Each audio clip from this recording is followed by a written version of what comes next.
Hello friends, it's মহুয়া ব্লগে তোমাদেরকে স্বাগত জানাই। তোমরা সবাই কেমন আছো? আমি কিন্তু খুব ভালো আছি। আশা করছি তোমরাও খুব ভালো আছো।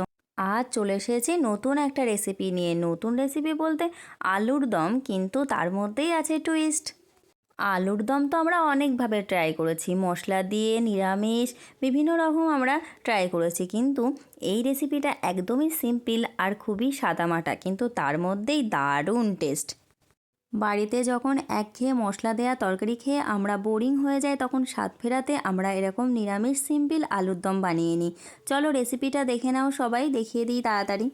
প্রথমেই আমি কিছুটা ছোট আলু নিয়ে সিদ্ধ করে খোসা ছাড়িয়ে নিয়েছি। তারপর কড়াইতে তেল দিয়ে সুন্দর করে আলুগুলো ভেজে নিতে হবে।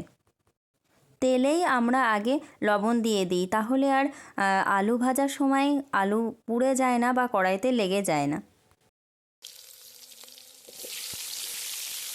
লবণ তো আগেই দিয়েছি, এবারে দিলাম পরিমাণ মতো হলুদ গুঁড়ো। তারপরে ভালোভাবে নাড়াচাড়া করে সমস্ত আলুতে হলুদটা মাখিয়ে নিতে হবে। আলুটা ভাজতে ভাজতে তোমাদেরকে একটা কথা বলে রাখি।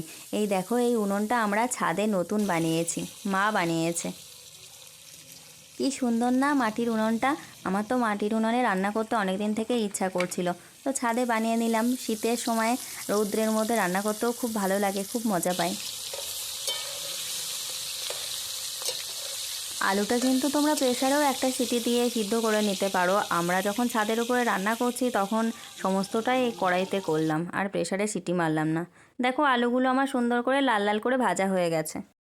এবারে দিয়ে দিচ্ছি আদা বাটা 1 চামচ, আর এখানে 2 চামচ মতো রয়েছে ধনে জিরে বাটা। তারপরে দিলাম কাঁচা লঙ্কা বাটা 1 চামচের একটু কম। এবার দিচ্ছি শুকনো লঙ্কার গুঁড়ো। দেখো, তোমরা তোমাদের স্বাদ বুঝে লঙ্কাটা দিয়ে দিও। আর অল্প একটু হলুদ দিলাম, আর স্বাদ মতো চিনি। কম মশলা, কিন্তু টেস্টটা দারুণ হয় কিন্তু। আর এবারে একটু দেখো অল্প জল দিয়ে মশলার সাথে আলুগুলো কষিয়ে নিতে হবে।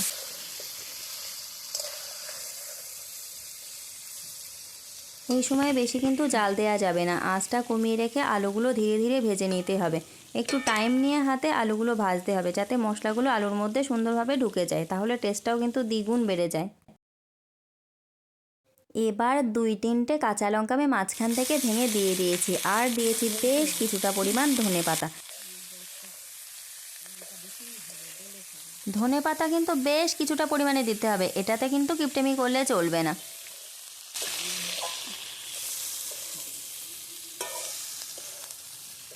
আবারও সবগুলো উপকরণ বেশ ভালোভাবে নাড়িয়ে চাড়িয়ে মিশিয়ে নিতে হবে। আলুটা ভালোভাবে কষে নিয়ে এবার জল ঢেলে দিতে হবে। যতটা গ্রেভি তোমরা রাখতে চাও, কিন্তু এটা কিন্তু একটু ঝোলঝোলই খায়, তো বেশি পরিমাণেই জলটা দিতে হবে।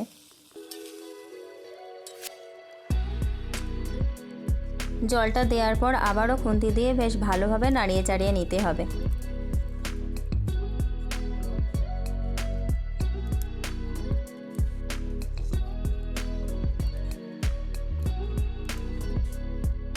এবার আলাদা একটা বাটিতে আমি 2-3টে আলু তুলে নিয়ে এরকম সুন্দর করে ঘেঁটে আমি ঝোলের মধ্যে ঢেলে দেবো, তাহলে ঝোলটাও খুব সুন্দর গাঢ় হয়। আলুটা দেওয়ার পর আবার সুন্দর করে মিশিয়ে দিতে হবে, যাতে সব জায়গায় ঠিকঠাকভাবে মিশে যায়। এবার দেখো মায়ের টিপস। মা একটা বাটিতে অল্প একটু ঝোল তুলে নিয়ে 1 চামচ আটা দিয়ে ভালো করে গুলে ঝোলের মধ্যে দিয়ে দিল। এটা মা অনেক রকম তরকারি রান্নার ক্ষেত্রেই করে, এতে না তাহলে ঝোলটা এরকম একদম পাতলা যে ব্যাপারটা হয় না, সেটা হয় না, বেশ অন্যরকম হয় কিন্তু। মা এটা তোমাদেরকে দেখাতেই চাইছিল না, লজ্জা পাচ্ছিল। আমি বলছি কেন, এটা তো একটা ভালো জিনিস, তাহলে সবাইকে অবশ্যই দেখাবো। মা ঠাকুমারা এরকমই অনেক টিপস জানে, যেগুলো আমাদের জেনারেশন জানে না, তো আমাদের জেনারেশনকেও জানানো দরকার।